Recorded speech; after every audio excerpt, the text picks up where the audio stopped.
సవరణ బిల్లుకు వ్యతిరేకంగా ఇవాళ కడప నగరంలో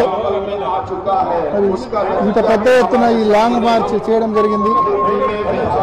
ఈ వక్ఫ్ సవరణ బిల్లును కులాలకు, పార్టీలకు, ప్రాంతాలకు అతీతంగా ప్రతి ఒక్కరు కూడా దీన్ని వ్యతిరేకిస్తూ ఉన్నారు.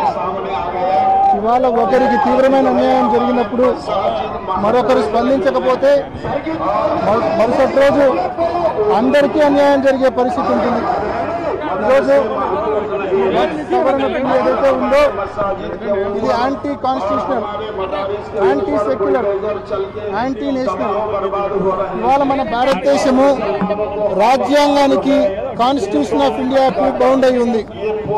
మరి అటువంటి రాజ్యాంగంలో ఆర్టికల్ 14 కావచ్చు, ఆర్టికల్ 26 కావచ్చు, ఆర్టికల్ 32 కావచ్చు, ఈ ఆర్టికల్స్ అన్నింటికి కూడా వ్యతిరేకంగా ఈ వక్ఫ్ సవరణ బిల్లు ఉంది.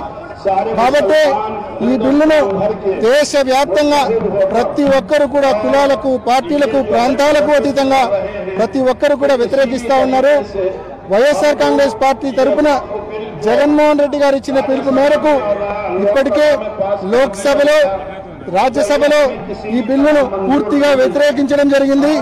అదేవిధంగా సుప్రీంకోర్టులో కూడా వైఎస్ఆర్ కాంగ్రెస్ పార్టీ తరఫున మరి ఈ బిల్లును వ్యతిరేకిస్తూ మరి పిటిషన్ కూడా వేయడం జరిగింది, రిట్ పిటిషన్ కూడా వేయడం జరిగింది.